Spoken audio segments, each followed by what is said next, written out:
Partie 11. Pas de mauvaise personne, de mauvais système. Ce que 10 parties d'économie du cloud m'ont réellement appris. Une analyse sourcée de l'économie du cloud. Chaque affirmation renvoie à sa source. Nous n'alléguons aucun crime. Ce qui est frappant, c'est que tout est légal et divulgué.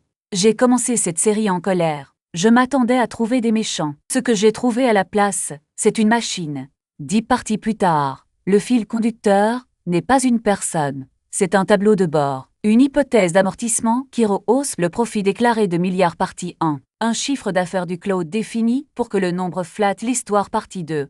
Une tarification où il est gratuit d'entrer et compté de partir partie 3. Des licences qui inclinent distraitement le terrain vers le propre cloud du propriétaire partie 4 et 5. Une refonte des licences qui a multiplié par 10 les factures de certains clients partie 6, selon les plaignants. Une infrastructure utilisée comme levier contre un fournisseur unique partie 7. Et un financement qui fait boucler le capital entre la même poignée d'acteurs partie 8. Presque tout cela est légal. Presque tout cela est divulgué. Rien de tout cela ne requiert une seule mauvaise personne. Voici ce qui est plus dur à accepter qu'un méchant. Des gens convenables, à l'intérieur de ces systèmes, feraient majoritairement les mêmes choses. Si votre tableau de bord récompense le profit de ce trimestre, vous tendrez vers l'hypothèse qui augmente le profit de ce trimestre. S'il récompense l'apparence de croissance, vous définirez l'indicateur qui montre de la croissance. S'il récompense la fidélisation, vous tariferez la sortie pour que partir fasse mal. Vous n'avez pas besoin de malveillance. Vous avez besoin d'un chiffre sur un mur et d'une prime qui y est attachée. Je pense aux organisations comme je pense aux esprits. Un système nerveux agit pour maintenir la réalité conforme à sa prédiction. Pour minimiser la surprise, une entreprise cotée fait de même, sauf que sa prédiction est l'estimation consensuelle, et la surprise qu'elle craint est un trimestre manqué. Sous cet angle, tout dans cette série devient prévisible. Pas excusable, prévisible. Nommer des méchants fait du bien. Cela ne corrige rien non plus. Renvoyer un PDG et le tableau de bord embauche le même comportement dans un nouveau costume. Infliger une amende à une entreprise et elle l'intègre au prix du plan de l'année suivante. L'incitation survit à l'individu à chaque fois. C'est pourquoi je le répète. Pas de mauvaise personne, de mauvais système. Non parce que personne n'agit jamais mal, mais parce que si vous voulez des résultats différents, la personne est l'endroit le plus faible ou poussé et le système le plus fort. C'est aussi pourquoi j'ai refusé, dès la première phrase de cette série, de publier des accusations de crimes que je ne pouvais pas prouver. Pas seulement parce que c'est imprudent, parce que c'est le mauvais diagnostic. Le cadre du crime dit retirer ces personnes. Le cadre des systèmes dit recabler cette incitation.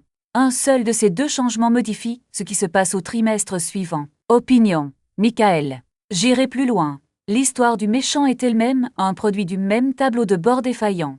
L'indignation est de l'engagement est de la portée est l'indicateur. Alors la version la plus bruyante de chaque histoire est celle avec un méchant dedans. Je ne voulais pas nourrir cette machine tout en la critiquant. L'histoire honnête est plus discrète et plus utile. Le système fait exactement ce pourquoi il est payé. Si le problème est l'incitation, le remède l'est aussi. Imaginez une économie du cloud où le comportement récompensé est le comportement digne de confiance, un profit durable, non emprunté à une dépréciation future, des indicateurs que les clients peuvent réellement lire, une portabilité tarifée comme un droit, non comme une pénalité, des achats et des politiques qui rendent la captivité coûteuse pour le fournisseur plutôt que pour le client. Ce n'est pas naïf. L'US en a déjà fait une partie, en interdisant purement et simplement le péage de sortie d'ici 2027 partie 3. Le propos de la conception régénérative est simple, faire en sorte que le mouvement bon pour le client soit aussi le mouvement bon pour le trimestre. Aligner ces deux-là, et la majeure partie de cette série cesse de se produire d'elle-même. Alors ce n'est pas un règlement de compte, c'est une carte de l'endroit où vit la réparation. Si vous dirigez une entreprise, auditez votre propre tableau de bord avant de juger celui des autres.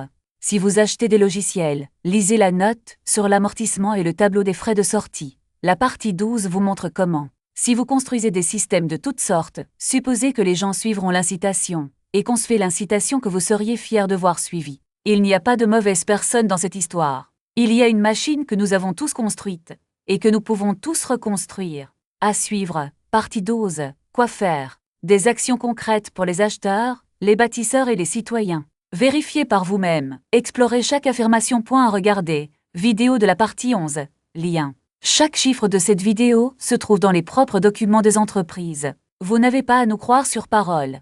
Vérifiez chaque source dans l'explorateur de preuves. C'était la partie 11 d'une série sourcée. Mauvais système, pas mauvaise personne.